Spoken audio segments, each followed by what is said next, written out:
Good morning students. Good morning sir. Okay, ఈ రోజు మనము చెప్పుకోబోతున్నటువంటి టాపిక్ ఒకసారి అబ్జర్వ్ చేయండి పిల్లలు. మనకి ఫైనాన్షియల్ అకౌంటింగ్ అనేటువంటి ఈ సబ్జెక్ట్ లో మొదటి ప్రాబ్లమేటిక్ సంబంధించినటువంటి చాప్టర్ జర్నల్ ఎంట్రీస్. చూడండి పిల్లలు, జర్నల్ ఎంట్రీస్. మనము ఇంటర్మీడియట్ స్థాయిలో మనం చూసుకునేటువంటి ఫస్ట్ చాప్టర్ చిట్టా పద్ధతులు ఉంటాయి కదా, ఆ చిట్టా పద్ధతులు అనేటువంటి వాటిని మనం ఇప్పుడు ఇంగ్లీష్ మీడియంలో జర్నల్ ఎంట్రీస్ అని చెప్తాం. ఈ జర్నల్ ఎంట్రీస్ అనేటువంటివి మనము రాయడానికి అది సులభమైనటువంటి ఒక పద్ధతి ఉంది పిల్లలు. ఆ పద్ధతి అంటే ఇప్పుడు మనం ఒకసారి డిస్కస్ చేస్తాము. అసలు ఎలా అంటే ఈజీగా మనం జర్నల్ ఎంట్రీస్ అనేటువంటి రాయొచ్చు అనేది ఒకసారి చూస్తే, ఫస్ట్ మనకి ఈ జర్నల్ ఎంట్రీస్ అనేటువంటి రాయాలి అంటే ఫస్ట్ గుర్తుంచుకోండి పిల్లలు, మనకి ఈ బోర్డు మీద ఉన్నటువంటి ఇక్కడ ఉన్నటువంటి ఈ అంశాలు మనకు వచ్చిస్తే చాలు, అతి సులభంగా మనము జర్నల్ ఎంట్రీస్ అనేటువంటివి రాయొచ్చు. అయితే మనం జర్నల్ ఎంట్రీస్ రాస్తాము అంటే దేనికోసం రాస్తాము ఒకసారి అబ్జర్వ్ చేయండి. మనకి వ్యాపారంలో జరిగేటువంటి ప్రతి యాక్టివిటీ ఉంటుంది. ఆ జరిగిన ప్రతి యాక్టివిటీని మనము బిజినెస్ ట్రాన్సాక్షన్ అంటాం, అంటే వ్యాపార వ్యవహారం అని అంటాం. మరి ఈ వ్యాపార వ్యవహారాలు మనం రఫ్ లో రాసుకుంటే వ్యాపార వ్యవహారం, రాజకమ్యం, సీతకమ్యం అంటే goods purchase from Sita, goods sold to Raju, అలా ఇలా మనం చెప్తాం. కానీ ఒరిజినల్ గా మనం వాటిని ఒక సూత్రాలు ఒక పద్ధతి ప్రకారము అకౌంటింగ్ బుక్స్ లో రాసుకోవాలి అంటే మనం కొంత ప్రొసీజర్ ని ఫాలో అవ్వాలి. ఆ ఫాలో అయ్యే ప్రొసీజర్ ఏదైతే ఉందో ఇప్పుడు మీకు తెలియజేస్తాను. ఒక్కసారి అబ్జర్వ్ చేయండి. సాధారణంగా బిజినెస్ ట్రాన్సాక్షన్స్ సంబంధించిన ఒక ప్రాబ్లం మనం తీసుకుంటాము. దాన్ని ఎలా మనం రాయొచ్చు, ఎలా సింపుల్ గా మనం రాయొచ్చు అనేది ఒకసారి అబ్జర్వ్ చేస్తే ఇక్కడ చూడండి పిల్లలు, ఫస్ట్ మనము ప్రతి జర్నల్ ఎంట్రీస్ కి కూడా మనం తెలుసుకోవాల్సింది ఏంటంటే, ఒక బిజినెస్ ట్రాన్సాక్షన్ మనము తీసుకున్నట్లయితే ఆ బిజినెస్ ట్రాన్సాక్షన్ లో మనం ఫస్ట్ రెండు అంశాలని గుర్తించాలి. ఆ రెండు అంశాలు అనేటువంటిది ఆస్పెక్ట్స్ అనేటువంటి పేరుతో మనం ఇక్కడ రాయబడింది. Debit aspect, credit aspect. అంటే డెబిట్ అంశము, క్రెడిట్ అంశం అనేటువంటిది రెండు గుర్తించాలి. మరి డెబిట్ క్రెడిట్ గుర్తించలేము కానీ రెండు పదాలని రెండు అంశాలను మనం గుర్తించగలం. మరి రెండు అంశాలను గుర్తించిన తర్వాత తదుపరి మనం చేయాల్సింది ఏంటి అంటే, ఈ ప్రాసెస్ లో ఆ గుర్తించిన రెండు అంశాలు ఏవైతే గుర్తిస్తామో ఏంటి, వచ్చే ప్రయోజనం అనుకుంటే పోయే ప్రయోజనం ఏదైతే ఉంటుందో ఆ రెండు అంశాలు వాటి యొక్క స్వభావాన్ని, నేచర్ ని మనము ఇక్కడ చెప్పబడేటువంటి 7 అంశాలు ఏవైతే ఉన్నాయో వీటిలో మనము వెతకాలి, వీటిని మనం రికగ్నైజ్ చేయాలి. ఎందుకు సార్ అంటే వాటి నేచర్ ని బట్టే వాటి అకౌంట్స్ అనేటువంటివి మనం ఐడెంటిఫై చేయొచ్చు. ఈ నేచర్ అనేది మనం ఐడెంటిఫై చేయలేకపోతే ఆ అకౌంట్స్ అనేటువంటి మనము ఐడెంటిఫై చేయలేము. కాబట్టి మనం ఏం చేస్తామంటే పిల్లలు, ఫస్ట్ రెండు అంశాలు ఎలా గుర్తుపెట్టామో ఆ తర్వాత వాటి నేచర్ ని, ఈ 7 ఆస్పెక్ట్స్ 7 అంశాలు ఏవైతే ఉన్నాయో వీటిలో గుర్తించి, ఈ గుర్తించిన అంశాలని 3 అకౌంట్ చూడండి పిల్లలు, personal account, nominal account, real account. ఈ 3 అకౌంట్లలో ఈ గుర్తించిన అంశాలు చూడండి ఏదో ఒక అకౌంట్ లో ఉన్నాయి. వాటి ద్వారా ఆ అకౌంట్ ఉండే సూత్రాలని మనం ఇంప్లిమెంట్ చేయాలి. ప్రతి అకౌంట్ కి కూడా ఒక ఫార్ములా ఉంది. ఇది చూడండి, ప్రతి అకౌంట్ కి ఒక ఫార్ములా ఉంది.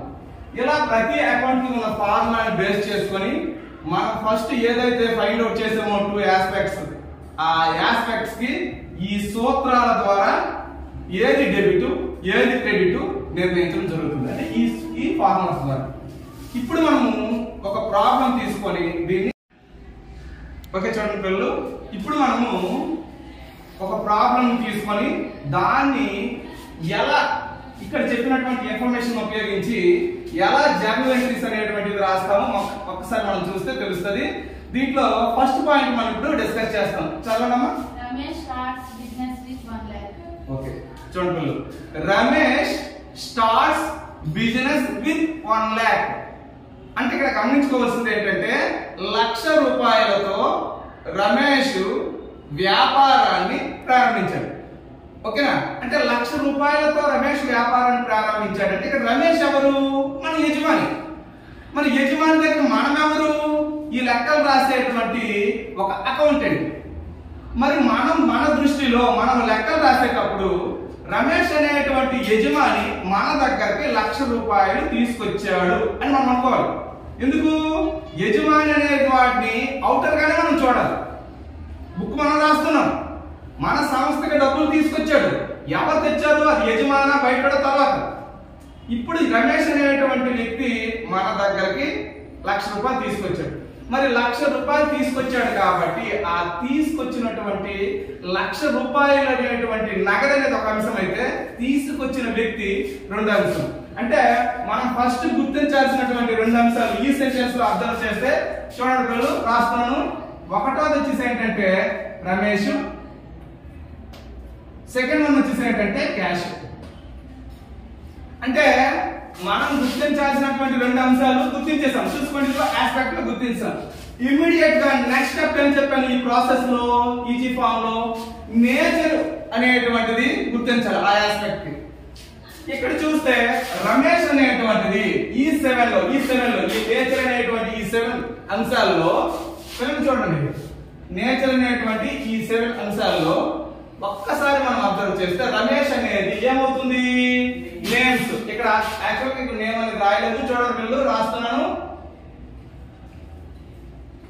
నేమ్స్ 7 ఆస్పెక్ట్స్ అన్నాం కదా, ఇవి 6 ఉన్నాయి కదా, నేమ్స్ కూడా దీంట్లో ఉంటాయి. కాబట్టి నేచర్ లో మనం ఫస్ట్ రమేష్ అనేటువంటి నేచర్ ఏం చెప్పాము? నేమ్. ఓకే, గుర్తించేసాం. నెక్స్ట్ క్యాష్ కి సంబంధించి నేచర్ గుర్తించాలి. రెండో ఆస్పెక్ట్ ఏంటి? క్యాష్. ఈ క్యాష్ కి సంబంధించి దీంట్లో ఈ 7 లో గుర్తించాలి. క్యాష్ అనేటువంటిది ఎప్పుడు కూడా మన దగ్గర డబ్బులు ఉంటే మనకు ఆస్తి కదా, అది నా బ్యాంకులో ఉన్న మన దగ్గర ఉన్న ఆస్తులు కదా. మరి ఆస్తిని ఇంగ్లీష్ లో ఏమంటాము? అసెట్స్ అని అంటాము. ఓకే, ఇదిగో అసెట్స్. అంటే మనం ఆస్పెక్ట్స్ గుర్తించాము, ఇదిగో 2. నేచర్ గుర్తించాము, ఆ రెండింటికి. ఇప్పుడు ఇమ్మీడియట్ గా థర్డ్ స్టేజ్ ఆ నేచర్ గుర్తించిన తర్వాత అకౌంట్స్ మనం గుర్తించాలి. అకౌంట్స్ ఒకసారి అబ్జర్వ్ చేస్తే నేమ్స్ అనేవి ఇక్కడ ఉన్న 3 అకౌంట్స్ లో ఏ అకౌంట్ ఉంది చూడండి, పర్సనల్ అకౌంట్. ఓకే, కాబట్టి పర్సనల్ అకౌంట్ రాస్తున్నాం. Personal account. మరి అసెట్స్ అనేది ఈ 3 అకౌంట్స్ లో అకౌంట్ చూడండి, రియల్ అకౌంట్ లో. ఓకే, రియల్ రాస్తుంది. ఇప్పుడు ఫైనల్ స్టేజ్ మీకు ఏం చెప్పానంటే, ఇలా ఆస్పెక్ట్ గుర్తించి నేచర్ గుర్తించి తర్వాత అకౌంట్స్ కూడా గుర్తించిన తర్వాత ఏ అకౌంట్ కి సంబంధించిన ఫార్ములాతో దాన్ని డెబిట్ అయితే డెబిట్, క్రెడిట్ అయితే క్రెడిట్ చేయాలి. ఇక్కడ పర్సనల్ అకౌంట్ కదా, పర్సనల్ అకౌంట్ టూల్ ఏం చెప్తుంది? Debit the receiver. ఎవరైతే రిసీవ్ చేసుకుంటే డెబిట్ చేసేయండి. Credit the giver. ఎవరైతే గివరో వాడిని క్రెడిట్ చేసేయండి. ఇప్పుడు మనం ఇక్కడ ఉన్నాము, బుక్ రాస్తున్నాము అకౌంటెంట్ గా. రమేష్ అనేటువంటి మన యజమాని మన దగ్గరకు వచ్చి 1,00,000 రూపాయలు ఇచ్చాడు, అంతే కదా. వ్యాపారం స్టార్ట్ చేయాలని చెప్పి మన దగ్గరికి ఇచ్చాడు, బుక్ లోకి వచ్చినట్టు నేను రాసుకున్నాను. మరి రమేష్ ఇక్కడ గివర్ కాబట్టి, ఎవరి పిల్లలు గివర్ కాబట్టి రమేష్ ఏం చేయాలి? క్రెడిట్ చేయాలి. ఇదిగో క్రెడిట్ చేసింది. నెక్స్ట్ ఇప్పుడు క్యాష్ కి సంబంధించినటువంటి debit credit real account principle చూడండి పిల్లలు, రియల్ అకౌంట్ ప్రిన్సిపల్ ని అప్లై చేయాలి. ఇక్కడ ఏమంటున్నాము? Debit what comes in, credit what goes out. అంటే అర్థం ఏంటంటే రియల్ అకౌంట్ రూల్ ప్రకారము డెబిట్ వాట్ కమ్స్ ఇన్, మన సంస్థలోకి ఏదైతే వస్తుందో దాన్ని డెబిట్ చేసేయాలన్నాడు. వాట్ కమ్స్ ఇన్ వస్తే దాన్ని డెబిట్ చేసేయాలి. Credit what goes out. ఇక్కడ మనం గమనించుకోవాల్సింది 1,00,000 రూపాయలు క్యాష్ అనే, ఆ 1,00,000 రూపాయలు మనకి వస్తుందా పోతుందా? వస్తుంది, వ్యాపారంలోకి వచ్చింది కదా, కాబట్టి డెబిట్ చేయమని రాస్తాం. ఓకే, రాస్తాం. ఇక్కడ మనం గమనించాల్సింది ఆ ట్రాన్సాక్షన్ ని ఫస్ట్ డెబిట్ క్రెడిట్ గుర్తించాం. ఇది హెడ్డింగ్ కూడా పెట్టాను చూడండి, రికగ్నైజ్ ద డెబిట్ క్రెడిట్స్ అంటే డెబిట్ క్రెడిట్ గుర్తించాం. గుర్తించిన తర్వాత దీన్ని ఒక జర్నల్ ఎంట్రీ రూపంలో, ఒక చిట్టాపద్దు రూపంలో ఎలా రాస్తామో చూద్దాం. చూస్తే ఒకసారి అర్థం చేయండి. ఇలా రెండు పదాలు మనం గుర్తించిన తర్వాత డెబిట్ అంశం ఏదైతే ఉందో దాన్ని ఈ జర్నల్ ఎంట్రీలో ముందు రాసుకోవాలి. జర్నల్ ఎంట్రీ ఫార్మాట్ ఇది date, particulars, LF, debit, credit. Okay, journal ఎంట్రీకి సంబంధించిన ఫార్మాట్. ఇప్పుడు దీంట్లో ఎలా రాస్తాము అంటే డెబిట్ ఏ అంశం అయ్యిందో దాన్ని ముందు రాయాలి. ఇదిగో డెబిట్ క్యాషే కదా, ఫస్ట్ క్యాష్ రాయాలి. క్యాష్ అకౌంట్ చూడండి, ఆ పదం రాసి పక్కన అకౌంట్ అని రాసి దాన్ని డెబిట్ తో గుర్తించండి. ఇక్కడ ట్రాన్సాక్షన్ లో మనం చెప్పాడు కదా 1 లక్ష రూపాయలు అని చెప్పాడు కదా, ఈ క్యాష్ అనేది డెబిట్ కాబట్టి డెబిట్ లో 1 లక్ష వేయాలి. వేస్తాం. ఓకేనా. నెక్స్ట్ మనకి డెబిట్ అంశం అనేటువంటిది రాస్తాం కదా, ఇమీడియట్ గా క్రెడిట్ అంశాన్ని రాయాలి. క్రెడిట్ ఎవరు? రమేష్. గుర్తుంచుకోండి, ఎప్పుడు కూడా మన సంస్థ పుస్తకాలలో యజమాని పేరుని రాయకూడదు. ఓకేనా. ఎందుకు? యజమాని వేరు సంస్థ వేరు అనేటువంటి భావన ఉంది. ఆ భావన దృష్టిలో పెట్టుకొని యజమాని మనం అవుటర్ గానే ట్రీట్ చేయాలి. కాబట్టి ఇక్కడ రమేష్ అనేటువంటి వ్యక్తి యజమాని కాబట్టి అతని పేరు రాయకూడదు. మరి ఏం రాయాలి సార్? ఇక్కడ గమనించుకోండి, రమేష్ అనేవాడు మన సంస్థకి పెట్టుబడి తీసుకొచ్చాడు కాబట్టి ఆ పెట్టుబడిని మనం క్యాపిటల్, మన కామర్స్ పరిభాషలో మూలధనం అంటాం కదా, ఆ మూలధనం అనేటువంటి రాసుకోవాలి. ఇంగ్లీష్ మీడియం లో ఇక్కడ క్యాపిటల్ అని రాసుకోవాలి పిల్లలు. ఇదిగో టు క్యాపిటల్ అకౌంట్. పిల్లలు అర్థం చేయండి, ఇక్కడ 2 ఎందుకు పెట్టామంటే సార్ ఇక్కడ సిఆర్ రాశారు, ఇక్కడ ఎందుకు 2 రాశారంటే గమనించాలి పిల్లలు. ఇక్కడ మనం గుర్తించిన క్రెడిట్ ని ఎంట్రీలో రాసేటప్పుడు TO2 అని రాయాలి. ఇది క్రెడిట్, దీనికి ఎదురుగా 1 లక్ష రూపాయలు రాసుకోవాలి. ఓకే, రాస్తామా? ఇలా డెబిట్ క్రెడిట్ గుర్తించిన రాసిన తర్వాత ఇక్కడ రాయబడిన విషయము ప్రతి ఒక్కరికి అర్థం అవ్వాలనే ఉద్దేశంతో మనము నరేషన్ అనేది రాయాలి. నరేషన్ అంటే తెలుగులో వివరణ. ఓకేనా. ఇక్కడ ఏం జరిగింది? వ్యాపారాన్ని 1 లక్ష రూపాయలతో స్టార్ట్ చేశాడు కదా, అదే రాసిస్తాం. Business starts with 1 lakh rupees. Okay, ఇది ఫుల్ ఫ్లెడ్జ్డ్ గా ఈ మన షార్ట్ కట్ ఫార్ములాస్ ని యూజ్ చేసుకొని ఇలా డెబిట్ క్రెడిట్ గుర్తించి ఇలా జర్నల్ ఎంట్రీ అనేటువంటి పాస్ చేయాలి. ఇది మొదటి ట్రాన్సాక్షన్ కంప్లీట్. ఓకేనా. నెక్స్ట్ సెకండ్ ట్రాన్సాక్షన్ కోసం మనం చూద్దాం. సెకండ్ ట్రాన్సాక్షన్ ఒకసారి చదవండి. Goods purchased from Kavita. చూడండి, గూడ్స్ పర్చేస్డ్ ఫ్రమ్ కవిత. కవిత నుండి కొన్న సరుకు. గూడ్స్ పర్చేస్డ్, సరుకు కొన్నాం. ఫ్రమ్ కవిత, కవిత నుంచి కొన్నాం. ఇక్కడ గమనించండి, ఫస్ట్ మనం గుర్తించాల్సింది రెండు అంశాలు కదా, కాబట్టి ఇక్కడ మనం గమనించాల్సింది ఏంటంటే కవిత నుండి సరుకు కొన్నామంటే సరుకు అనేది ఒక ఆస్పెక్ట్, మరి డబ్బులు ఇచ్చామా అంటే కవిత పేరు వచ్చింది కాబట్టి ఇక్కడ అరువుగానే ట్రీట్ చేసుకొని కవిత ఒకటి. కాబట్టి 2 అంశాలు ఒకసారి గుర్తిస్తే చూడండి పిల్లలు. ఫస్ట్ వన్ వచ్చేసి ఏంటంటే గూడ్స్, నెక్స్ట్ వన్ వచ్చేసి ఏంటంటే కవిత. ఓకేనా. అంటే ఫస్ట్ వన్ వచ్చేసి గూడ్స్ ఒక అంశం అని చెప్పాము, సెకండ్ వన్ వచ్చేసి ఏంటంటే కవిత. ఇక్కడ మనం గమనించుకోవాల్సింది 2 అంశాలు గుర్తుపెట్టిన తర్వాత ఇమీడియట్ గా దాన్ని నేచర్ అబ్జర్వ్ చేయండి. గూడ్స్ అనేటువంటిది ఈ 7 లో ఏమవుతుంది? గూడ్స్ అంటే మన దగ్గర సరుకు ఉంది, నా గొడవలో 1,00,000 రూపాయలు స్టాక్ ఉంది, నా దగ్గర ఒక 2 లక్షల రూపాయలు పంట ఉంది, నా దగ్గర 50,000 రూపాయలు పంట ఉంది, ఇదంతా అమ్మితే నాకు డబ్బులు వస్తాయో. కాబట్టి గూడ్స్ అనేటువంటిది ఎప్పుడు కూడా అసెట్. ఏంటి పిల్లలు? అసెట్. ఓకే, దాని నేచర్ లో అసెట్ రాసుకుంటాం. నెక్స్ట్ కవిత కూడా నేచర్ కనిపెట్టారు కదా. కవిత అనేది ఈ 7 లో ఏంటి? నేమ్.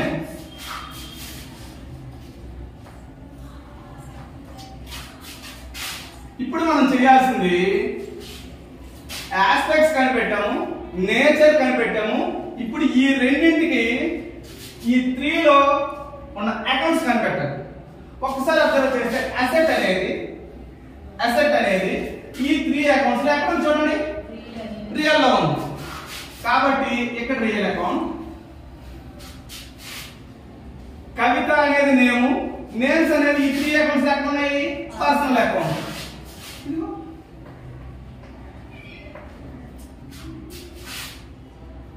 ఇప్పుడు గూడ్స్ కేమో రియల్ అకౌంట్ ప్రిన్సిపల్, కవితకేమో పర్సనల్ అకౌంట్ ప్రిన్సిపల్ అప్లై చేయాలి. ఎలా అప్లై చేస్తాము? ఒక్కసారి అబ్జర్వ్ చేస్తే డెబిట్ వాట్ కమ్స్ ఇన్ అంటే ఏదైనా వస్తే డెబిట్ చేయాలి. క్రెడిట్ వాట్ గోస్ అవుట్ ఏదైనా వెళ్ళిపోతే క్రెడిట్ చేయాలి. ఇప్పుడు లాజిక్ మీద సెంటెన్స్ చదవండి. గూడ్స్ పర్చేజ్డ్ సరుకు కొన్నాము అంటే సరుకు వస్తుందా పోతుందా? వస్తుంది కదా. వస్తుంది కాబట్టి వాట్ కమ్స్ ఇన్ వస్తుంది. ఏది వస్తుందో దాన్ని ఏం చేయాలి? డెబిట్ చేయాలి. కాబట్టి గూడ్స్ ఇక్కడ డెబిట్ చేసుకోవాలి. ఓకే, రియల్ అకౌంట్ ప్రిన్సిపల్ అయిపోయింది. ఇప్పుడు కవితని పర్సనల్ అకౌంట్ ప్రకారం డెబిట్ చేస్తే డెబిట్, క్రెడిట్ చేస్తే క్రెడిట్ చేయాలి. కవితని అబ్జర్వ్ చేయండి.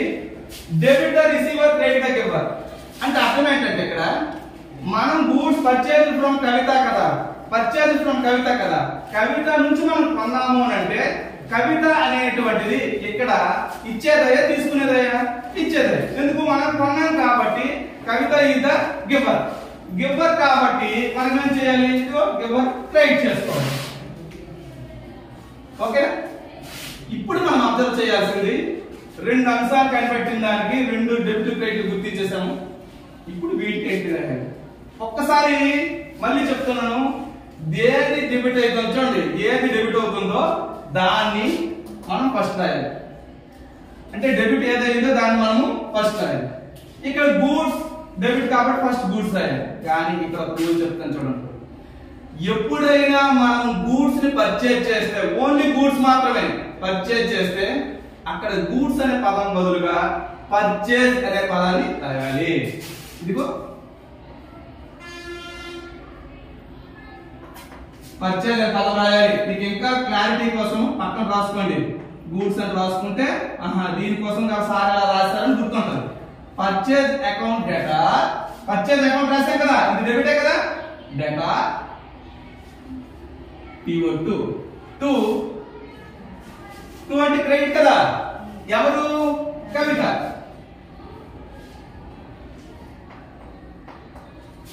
కవిత అకౌంట్ రాశారు. అమౌంట్ ఎంత? 20,000. చూడండి, ఇది డెబిట్ కాబట్టి డెబిట్ లో వేసాము, ఇది క్రెడిట్ కాబట్టి క్రెడిట్ లో వేయాలి. ఇక్కడ వరకు బాగా మరి నరేషన్ రాయాలి కదా. Governor being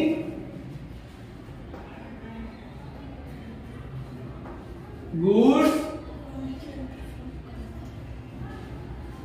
purchased from Kavita. Okay, entry close.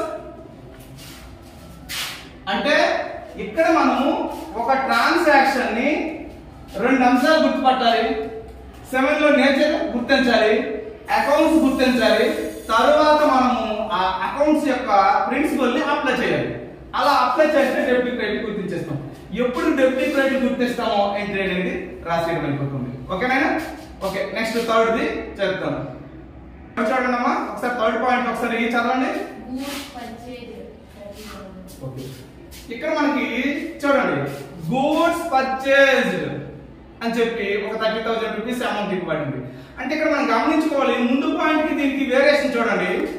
ఇంతకు ముందు గూడ్స్ పర్చేజ్ చేసాము, కవిత నుంచి కొన్నామని చెప్పినాము, అంటే పేరు వచ్చింది కాబట్టి అది అరువు. ఇక్కడ ఓన్లీ గూడ్స్ పర్చేజ్ చేసాం, కొనేసామనే చెప్పాడు, ఎవరి పేరు చెప్పలేదు అని అంటే ఇది అరువు. క్యాష్ ఇచ్చి గూడ్స్ ని పర్చేజ్ చేసినాం. మరి క్యాష్ ఇచ్చి సార్ ఎలా అనుకోవాలి సార్ అంటే, మనం ఎవరైనా అరువు తీసుకెళ్తే మన పేరు రాస్తాం కదా, అరువు తీసుకోకుండా డబ్బులు ఇచ్చి ఏదైనా ట్రాన్సాక్షన్ చేస్తే పేరు రాస్తామా? అవసరం లేదు. ఎందుకు? డబ్బులు ఇచ్చేసి వస్తువు తీసుకెళ్లేటప్పుడు మరి వాడి పేరు మనకు అనవసరం. కానీ ఎవరైతే అరువు తీసుకెళ్తారో అరువు తీసుకెళ్లేటప్పుడు వాడి పేరు కంపల్సరీ. ఎందుకు? వాడి దగ్గర నుంచి మనం డబ్బులు రాబట్టుకోవాలి. ఇక్కడ సెంటెన్స్ ఏమంది? గూడ్స్ పర్చేజ్డ్, సరుకు కొన్నామనే చెప్పాడు. ఎవరి దగ్గర కొన్నామో పేరు లేదు అని అంటే క్యాష్ ఇచ్చి కొన్నట్టు. కాబట్టి ఇక్కడ రెండు పదాలు ఏంటంటే, ఒకటి గూడ్స్ పర్చేజ్ చేసాం కాబట్టి అది, రెండోది డబ్బులు ఇచ్చి తీసుకున్నాం కాబట్టి క్యాష్ అనేది. కాబట్టి ఇక్కడ గమనించుకోండి పిల్లలు, ఇదో ఫస్ట్ ఆస్పెక్ట్ వచ్చేసి ఏంటంటే క్యాష్, సెకండ్ వన్ వచ్చేసి ఏంటంటే గూడ్స్. గమనిస్తే క్యాష్ అనేది రెండు అంశాలు చూపెట్టాను కదా. ఇప్పుడు 7 చూడాలి. 7 లో క్యాష్ అనేది దాని నేచర్ ఏంటి? అసెట్. ఎందుకు? మన దగ్గర డబ్బులు ఉంటే వాస్తే కదా, కాబట్టి అసెట్. మరి గూడ్స్ అనేది కూడా మనకేమవుద్ది? నా గొడవలో 1,00,000 రూపాయలు సరుకు ఉందనుకో, ఆ సరుకు నాకేమవుద్ది? ఆస్తే, కాబట్టి అసెట్.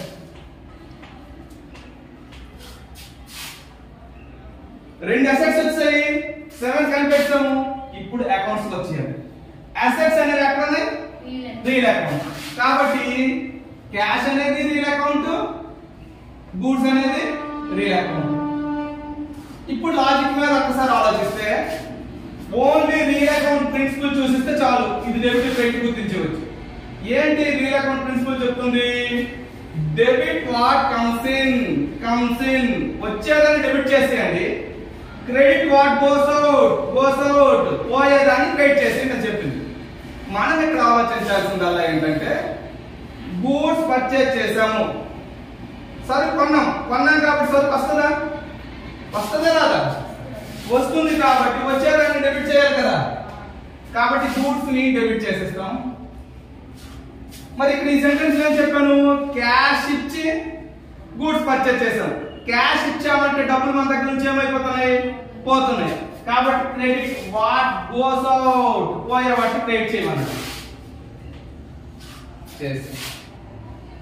ఇప్పుడు డెబిట్ క్రెడిట్ గుర్తించిన వెంటనే అతి సులభంగా మనం ఏంటి రాసుకోవచ్చు. ఎందుకు? ఫస్ట్ డెబిట్ ఏదైతే ఉందో దాన్నే మనం రాయాలి. అయితే ఇక్కడ గూడ్స్ అని వచ్చింది. గూడ్స్ ఎప్పుడైనా పర్చేస్ చేస్తే ఏ పదం పెట్టమని చెప్పాను? పర్చేజ్ అని. ఇదిగో రాస్తున్నాను.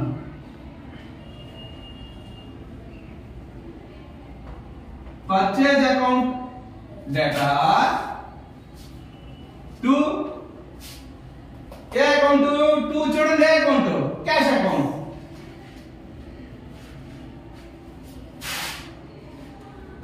కదా.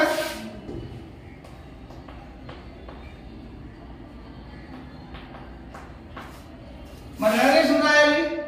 Same being goods purchased.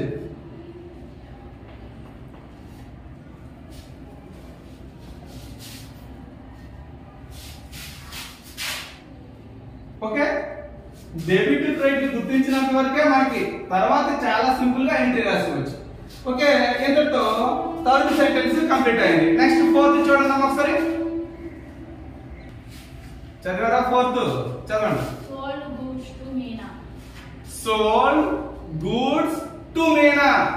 మేనాకి సరుకు అమ్మాం. Sold goods, సరుకు అమ్మేసాం.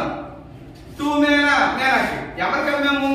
మేనాకి సరుకు అమ్మాము. ఇక్కడ గమనించండి, సరుకు అనేది ఒక అంశము. డబ్బులు ఇచ్చి తీసుకెళ్ళిందంటే మేనా పేరు రాదు, కానీ మేనా అనే పేరు ప్రస్తావించాడు అని అంటే అరువు తీసుకెళ్ళింది, కాబట్టి మేనా ఒక అంశం.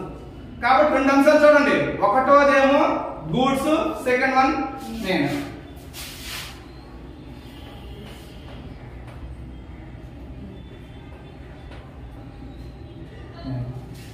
ఇప్పుడు అబ్జర్వ్ చేస్తే పిల్లలు గూడ్స్ అనేది దాని నేచర్ మనం గుర్తించాలి.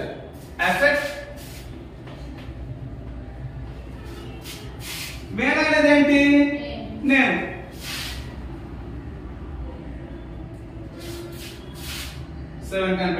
ఇమీడియట్ గా అకౌంట్స్ వచ్చేయాలి. అసెట్స్ అనేది ఈ 3 అకౌంట్లు ఎక్కడ ఉంది? రియల్ అకౌంట్ లో ఉంది. ఇది రియల్. మెయిన్ అనేది నేమ్. ఈ 3 అకౌంట్ లో నేమ్ ఎక్కడ ఉంది? పర్సనల్ అకౌంట్ లో. ఇదిగో పర్సనల్ అకౌంట్. ఇప్పుడు గూడ్స్ కేమో రియల్ అకౌంట్ ప్రిన్సిపల్, మేనాకేమో పర్సనల్ అకౌంట్ ప్రిన్సిపల్ ని అప్లై చేయాలి. ఫస్ట్ గూడ్స్ చూద్దాం. Debit what comes in, credit what goes out. ఇక్కడ అబ్జర్వ్ చేయండి. గూడ్స్ సోల్డ్ అమ్మాం. అమ్మితే గూడ్స్ అనేది వస్తుందా పోతుందా? పోతుంది. చూడండి క్రెడిట్ రాస్తాం. నెక్స్ట్ మేనాకేమో పర్సనల్ అకౌంట్ ప్రిన్సిపల్ కదా, ఏం చెప్తుంది? Debit the receiver, credit the giver. మరి ఇప్పుడు sold to Mena, sold to Mena అన్నాం కదా, మేనాకి అమ్మాం. మరి మేనాకి అమ్మితే మేనా రిసీవ్ చేసుకుంటుందా ఇస్తుందా? రిసీవ్ చేసుకుంటుంది. రిసీవ్ చేసుకుంటుంది కాబట్టి డెబిట్ ద రిసీవర్ కాబట్టి డెబిట్. ఇప్పుడు గుర్తించేసాం కదా, ఇమీడియట్ గా ఎంట్రీ రాసింది. ఫార్ములా పాతే డెబిట్ ఏముందో అది ముందు రాయాలి. ఇందులో రాస్తున్నాం చూడండి. మేనా అకౌంట్ డేటా టు గూడ్స్. ఇప్పుడు గూడ్స్ అనే పదం వచ్చేటప్పుడు ఇందాక కొనేటప్పుడు పర్చేస్ రాయమన్నాను. ఇప్పుడు గూడ్స్ అనేది సేల్ చేశాం కాబట్టి, అమ్మాం కాబట్టి సేల్స్ రాయాలి.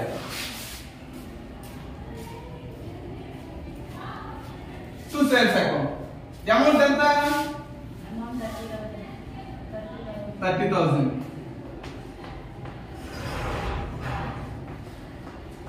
ఓకే వేస్తాము. నరేషన్ రాయాలి. బి గూడ్స్ sold to మేనా రాస్తాం. being goods sold to మేనా రాస్తాం కదా పిల్లలు. ఓకే, ఇంతతో 4th సెంటెన్స్ కంప్లీట్ అయింది. ఓకేనా? నెక్స్ట్ 5th పాయింట్ చదవండి. చూడండి, నెక్స్ట్ 4th సెంటెన్స్ అయింది కదా. నెక్స్ట్ సెంటెన్స్ చూడండి. ఏంటి? క్యాష్ సేల్స్ అంటే అర్థం ఏంటంటే సేల్ చేసాము, అది క్యాష్ రూపంలో అంటే అమ్మాము, అది డబ్బులు తీసుకొని అమ్మాము. కాబట్టి 2 పదాలు కనిపిస్తున్నాయి క్లియర్ గా. ఒకటి సరుకు అనేటువంటిది అమ్మాము, సరుకు ఒకటి. సెకండ్ వన్ డబ్బులు తీసుకున్నామంటే డబ్బులు మనకు వస్తాయి కాబట్టి ఈ 2. ఇక్కడ మనం గుర్తుంచుకోవాల్సిందల్లా ఏంటంటే క్యాష్ అనేటువంటిది ఒక ఆస్పెక్ట్, సెకండ్ వన్ వచ్చేసి ఏంటంటే గూడ్స్. ఓకే, 2 పదాలు వచ్చాయి. ఎప్పటిలాగే క్యాష్ అనేది ఈ 7 లో ఏమవుతుంది?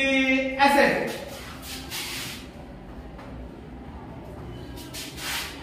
గూడ్స్ అనేది కూడా సేమ్ కదా, సరుకు మన దగ్గర గొడవలో ఉంటే చెప్పాను కదా, అసెట్. ఇప్పుడు దాని నేచర్ బట్టి అకౌంట్స్ మనం డిసైడ్ చేద్దాం. అసెట్ అనేది రియల్ అకౌంట్. నెక్స్ట్ గూడ్స్ అనేది కూడా అసెట్ కదా, మళ్ళీ సేమ్ రియల్ అకౌంట్. ఒక్కసారి అబ్జర్వ్ చేస్తే ఒకే ప్రిన్సిపల్ తో ఈ 2 డెబిట్ క్రెడిట్ గుర్తించవచ్చు. ఒకసారి చూడండి. Debit what comes in, credit what goes out. వచ్చేదాన్ని డెబిట్ చేసేయాలి, పోయేదాన్ని క్రెడిట్ చేసేయాలి. మరి ఇక్కడ సెంటెన్స్ ఏం చెప్తుంది చూడండి. సరుకు అమ్మి క్యాష్ తీసుకున్నాం అంటే క్యాష్ మనకు వచ్చినట్టు కదా, వచ్చేది క్యాష్ అనే వచ్చేది కాబట్టి డెబిట్. మరి సరుకు అమ్మితే సరుకు పోతుందా పోదా? కాబట్టి సరుకు పోతుంది కాబట్టి క్రెడిట్ చేసేయాలి. ఇప్పుడు డెబిట్ క్రెడిట్ గుర్తించేసిన వెంటనే ఇమ్మీడియట్ గా వీటిని ఎంట్రీ రాసేయాలి. ఎంట్రీ ఎలా రాస్తాము? ఫస్ట్ డెబిట్ ఏముందో అది రాయాలి. ఇదిగో క్యాష్ అకౌంట్, డెటార్, TO2. ఇక్కడ గూడ్స్ అని వచ్చింది. గూడ్స్ ని ఎప్పుడైనా సేల్ చేస్తే సేల్స్ అని మాత్రమే రాయాలి. చూడండి, గూడ్స్ ని పర్చేస్ చేస్తే పర్చేస్ రాయమన్నాను, ఇక్కడ గూడ్స్ సేల్ చేస్తే సేల్ రాయాలి. ఓకే, సేల్స్ అకౌంట్ అని రాస్తాం. అమౌంట్ ఎంత? 60,000.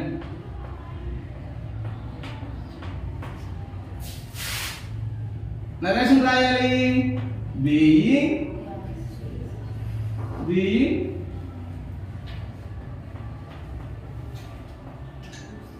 goods sold on cash.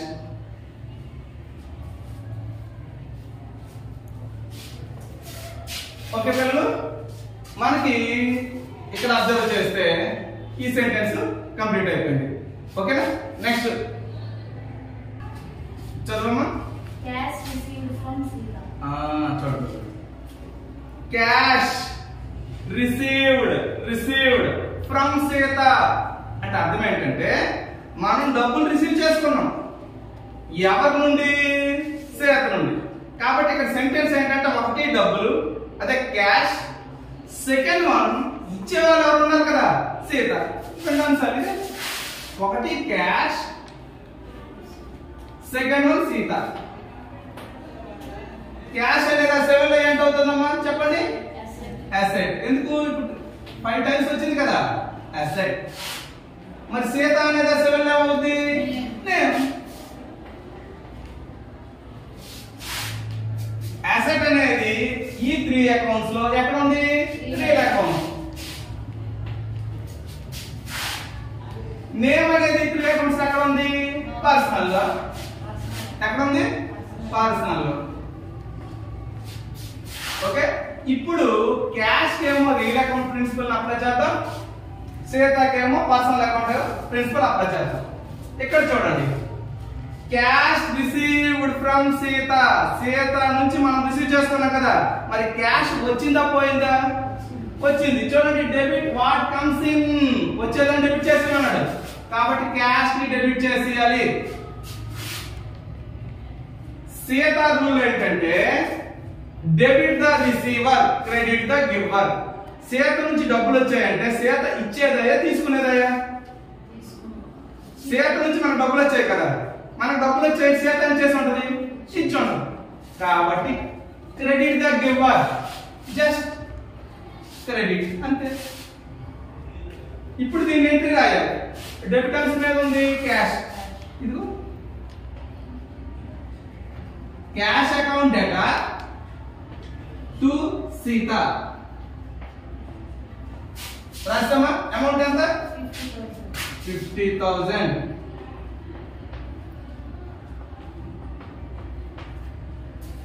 being cash received from Sita.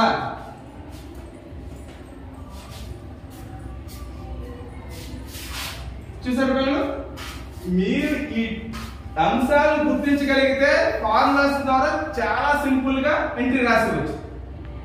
ఓకేనా? ఈ సెంటెన్స్ కంప్లీట్ అయిపోయింది కదా. నెక్స్ట్ సెంటెన్స్ చదవమ్మా. Cash paid to Rama.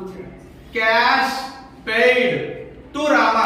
చూడండి పిల్లలు, cash pay to Rama.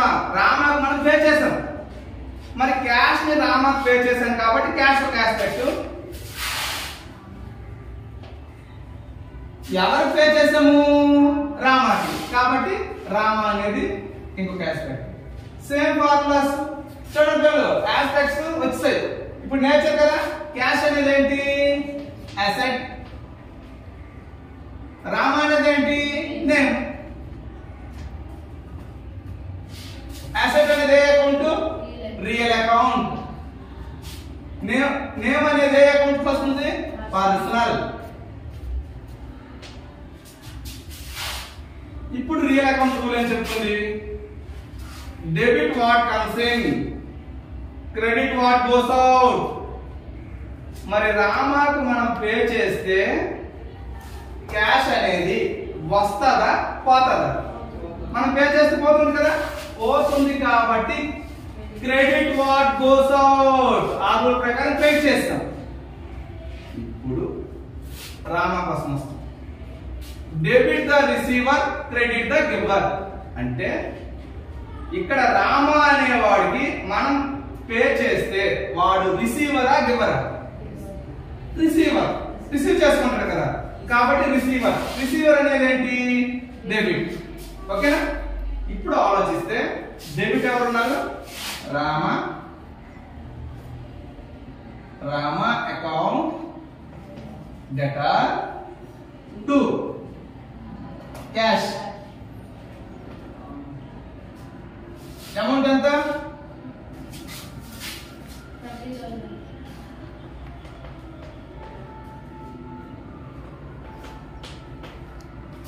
Being cash paid to Rama. ఒకటలు దీని ఎక్స్ప్లెనేషన్ ఈ సెంటెన్స్ ఇక్కడ క్లోజ్ అయింది. నెక్స్ట్ క్వశ్చన్ చదవండి. Rent paid. పిల్లలు చూడండి, రెంట్ పెయిడ్. ఇక్కడ గమనించుకోండి పిల్లలు, మనము రెంట్ ని పే చేస్తాం. అంటే రెంట్ అనేటువంటి కంటికి కనిపించిన ఒక ఆస్పెక్ట్ కోసం క్యాష్ పే చేస్తాం. అంటే రెంట్ పే చేస్తామంటే ఏం చేస్తుంటాము? క్యాష్ ఇచ్చి ఉంటాం. కాబట్టి ఇక్కడ రెండు అంశాలు గుర్తిస్తూ ఒకసారి అబ్జర్వ్ చేయండి. రెంట్ అనేది ఒక ఆస్పెక్ట్, సెకండ్ వన్ ఆ పేరుతో మన దగ్గర నుంచి క్యాష్ పోతుంది కదా, కాబట్టి క్యాష్ అనేది ఒక ఆస్పెక్ట్. రెంట్ అనేది ఒక ఆస్పెక్ట్, క్యాష్ అనేది ఒక ఆస్పెక్ట్. ఎందుకు అంటే మనం క్యాష్ ఇచ్చాం, అది బాకీయా కాదు, ఇచ్చింది రెంట్. నెలల్లా ఒక ఇల్లు మనం ఉపయోగించుకొని ఇస్తున్నాం కాబట్టి ఖర్చు అంటే ఏంటి? ఒక ఉపయోగాన్ని పొంది ప్రతిఫలంగా మనం చెల్లించేదే ఖర్చు. ఓకేనా? కాబట్టి ఇక్కడ మనం గమనించుకోవాల్సింది రెండు అంశాలు వచ్చేసాయి. ఇప్పుడు రెంట్ అనేది మనం పే చేసాం కదా, కాబట్టి కంటికి కనిపించకపోయినా మనం నెలల్లో ఉపయోగించిన తర్వాత కదా ఇచ్చాము. కాబట్టి రెంట్ అనేది ఆ సెవెన్ లో ఏమవుతుంది అంటే ఎక్స్పెన్సెస్. ఏంటి పిల్లలు? ఎక్స్పెన్సెస్, ఖర్చు అవుతుంది. ఇప్పుడు హోటల్కి వెళ్ళాము, భోజనం చేసాము, డబ్బులు ఇచ్చాము.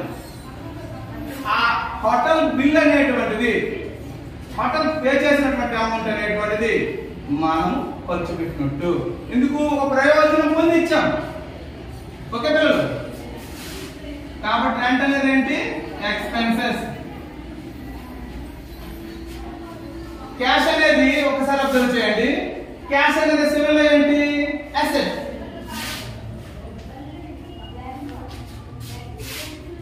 ఈ ఎక్స్పెన్సెస్ అనేటువంటిది, ఇందులో ఉన్న ఎక్స్పెన్సెస్ అనేటువంటిది ఈ 3 అకౌంట్స్ లో ఎక్కడ చూడండి పిల్లలు? నామినల్. Nominal account. క్యాష్ అనేది అసెట్, అసెట్ అనేది ఏ అకౌంట్?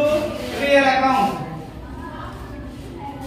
ఇప్పుడు ఒక్కసారి ఫార్ములాస్ అబ్జర్వ్ చేస్తే నామినల్ అకౌంట్ ప్రిన్సిపల్ ఏం చెప్తుందంటే, నామినల్ అకౌంట్ ప్రిన్సిపల్ ఏంటంటే debit all expenses and losses.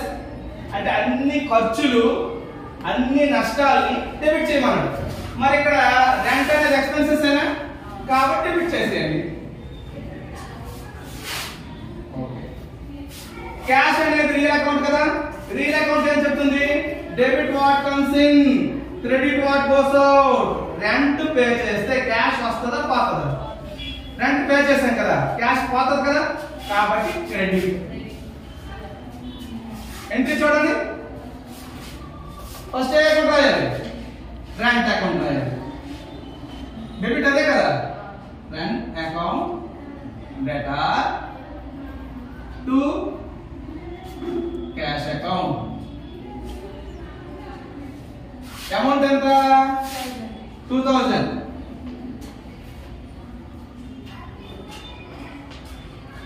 Entry చేసి నరేషన్ చూడండి being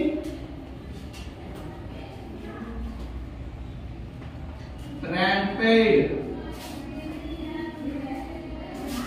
being rent paid okay అమ్మా ఈ సెంటెన్స్ క్లోజ్ ఓకే నెక్స్ట్ చదువుమా చదువు కమిషన్ రిసీవ్డ్ చూడండి పిల్లలు కమిషన్ రిసీవ్డ్ ఓకేనా ఈ కమిషన్ రిసీవ్డ్ అంటే గుర్తుంచుకోండి కమిషన్ అనే పేరుతో కొంత డబ్బులు మనకు వచ్చాయి కమిషన్ ఏమొస్తుంది మనీ వస్తుంది కాబట్టి కమిషన్ అనే పేరుతో మనం కొంత అమౌంట్ రిసీవ్ చేసుకున్నాము అమౌంట్ అంటే క్యాష్ అనేది ఒక అంశం అయితే ఇది ఎందుకు వచ్చింది కమిషన్ కోసం వచ్చింది కమిషన్ వల్ల వచ్చింది కాబట్టి రెండు అంశాలు గుర్తుంచుకోండి ఇవి రాస్తున్నాను కమిషన్ సెకండ్ వన్ వచ్చేసి అంటే క్యాష్ లాజిక్ మీద అవుతుంది కమిషన్ వచ్చిందంటే కమిషన్ అనేది ఆ సెవెన్ లో మనకి ఏమవుతుంది ఇన్కమ్ ఏమవుతుంది పిల్లలు ఇన్కమ్ ఇప్పుడు మనం ఒక పని చేసి దాని మీద మనకి అమౌంట్ వచ్చింది అంటే ఆదాయం అవుతుంది ఇంగ్లీష్ లో ఏమంటాము ఇన్కమ్ అంటాం కమిషన్ అనేది ఇన్కమ్ మరి క్యాష్ అనేది ఎప్పటిలాగా మనకు తెలిసిందే కదా అసెట్ నెక్స్ట్ ఇన్కమ్ అనేది ఈ త్రీ అకౌంట్స్ లో చూడండి ఇన్కమ్ ఎక్కడ ఉంది నామినల్ లో ఉంది ఓకే నామినల్ అకౌంట్ మరి క్యాష్ అనేది అసెట్ అసెట్స్ అనేవి ఏ అకౌంట్ రియల్ అకౌంట్ ఇప్పుడు రూల్స్ అప్లై చేయాలి నామినల్ రూల్ ఇక్కడ అప్లై చేయాలి ఏముంది debit all expenses and losses credit all income income కదా కాబట్టి క్రెడిట్ చేసేయాలి నెక్స్ట్ క్యాష్ అనేది అసెట్ రియల్ అకౌంట్ అని చెప్తుంది వస్తే డెబిట్ పోతే క్రెడిట్ మరి కమిషన్ అనే పేరుతో డబ్బులు వచ్చాయా పోయాయి వచ్చాయి డెబిట్ వాట్ కమ్స్ ఇన్ కాబట్టి డెబిట్ ఎంట్రీ చూసుకోండి క్యాష్ అకౌంట్ డేటా టు కమిషన్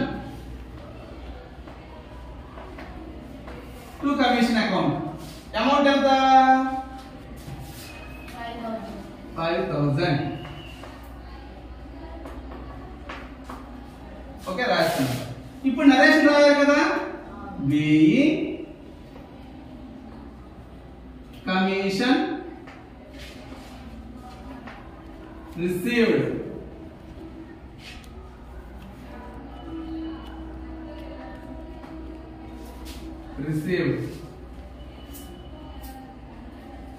ఓకే ఈ సెంటెన్స్ ఎక్స్ప్లెనేషన్ అయిపోయింది కదమ్మా నెక్స్ట్ కోసం ఓకే నెక్స్ట్ ఒకసారి చూడండి చదవండి నెక్స్ట్ పర్చేజ్డ్ మెషినరీ అబ్జర్వ్ చేయండి మనము ఇంతకు ముందు చెప్పాము గూడ్స్ పర్చేజ్ చేసినట్టు చెప్పాము ఇక్కడ వేరియేషన్ గమనించండి మనం ఇక్కడ పర్చేజ్ చేసింది మన బిజినెస్ కు సంబంధించినటువంటి గూడ్స్ కాదు సరుకు కాదు సపరేట్ గా ఒక అసెట్ పర్చేజ్ చేసుకున్నాం ఆ అసెట్ మెషినరీ యంత్రాలు కొన్నాం అంటే ఇక్కడ పర్చేజ్ అంటే కొన్నాం మిషనరీ యంత్రాలు పర్చేజ్ చేసాం మరి యంత్రాలు పర్చేజ్ చేశాం కాబట్టి ఇక్కడ అంశాలు గమనిస్తే యంత్రాలు పర్చేజ్ చేసామంటే యంత్రాలకు అంశం మరి ఎవరి నుంచో కొన్నామని చెప్తే అది అనుకోవాలి ఇక్కడ అలా చెప్పలేదు అంటే క్యాష్ ఇచ్చి పర్చేజ్ చేస్తుంటాం కాబట్టి రెండు అంశాలు ఏంటంటే ఒకటి మిషనరీ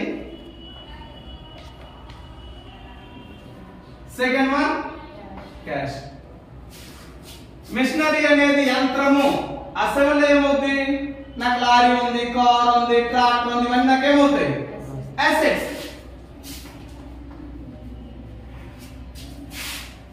క్యాష్ అనేది అసెట్ అసెట్స్ అనేవి ఏ అకౌంట్ రియల్ అకౌంట్ ఇప్పుడు రూల్ చూడండి మిషనరీ పర్చేజ్ చేస్తామంటే మిషనరీ వస్తుందా పోతుందా కొంటే వస్తుంది కదా వస్తుంది కాబట్టి డెబిట్ చూడండి డెబిట్ వాట్ కమ్స్ ఇన్ వచ్చేదాన్ని డెబిట్ చేసామన్నాడు మరి డబ్బులు ఇస్తే డబ్బులు ఏమవుతాయి క్రెడిట్ చేస్తే ఎంట్రీ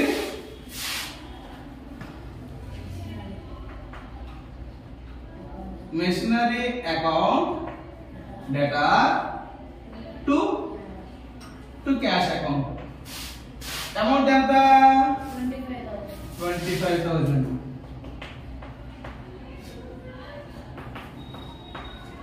ఓకే, నరేషన్ చూడండి. being machinery purchased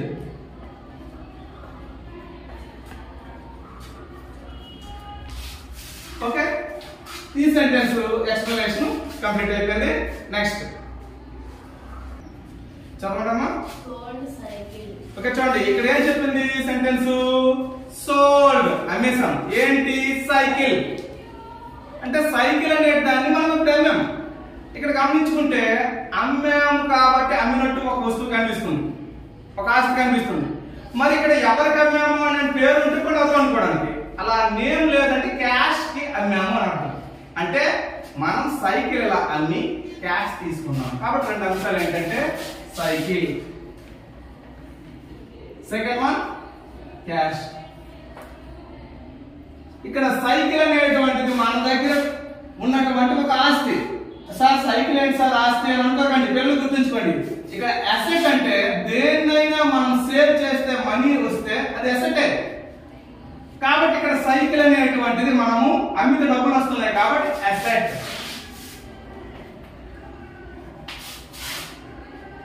మరి క్యాష్ అనేది అసెట్. నెక్స్ట్ అసెట్స్ రెండు కూడా వచ్చేసాయి కాబట్టి అసెట్స్ అనేది ఏ అకౌంట్? Real account.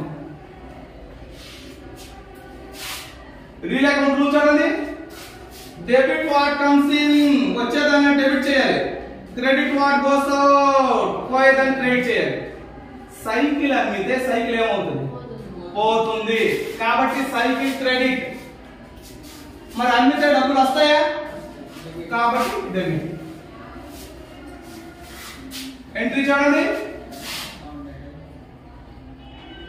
క్యాష్ అకౌంట్ డేటా టు సైకిల్ అకౌంట్.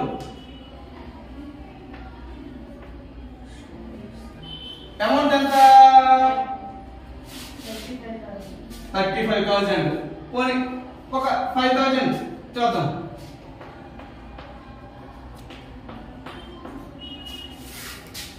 ఇక్కడ అబ్జర్వ్ చేస్తే నరేషన్ చూడండి. బీయింగ్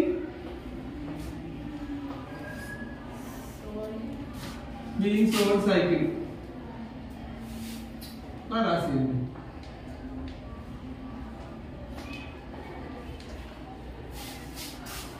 ఓకే చూడగలరు. ఇక్కడ మనం ఒక విషయం గమనించుకోవాలి. అంటే ప్రతి బిజినెస్ ట్రాన్సాక్షన్ ని కూడా మనము రెండు అంశాలు గుర్తుపట్టాలి. తర్వాత ఆ రెండు అంశాల యొక్క నేచర్ ని గుర్తుపట్టాలి. నేచర్ ని బేస్ చేసుకొని 3 అకౌంట్స్ మనం ఐడెంటిఫై చేస్తే ఏ అకౌంట్ ఏ ప్రిన్సిపల్ చెప్తుందో ఆ ప్రిన్సిపల్ ప్రకారం మనం డెబిట్ క్రెడిట్ ని ఇలా గుర్తించి వాటిని జర్నల్ ఎంట్రీ అనేటువంటి ఈ విధానంలో మనము ఎంటర్ చేయగలరు. ఇంతతో ఈ ప్రాబ్లం అనేటువంటి క్లోజ్ అయిపోయింది. ఓకే.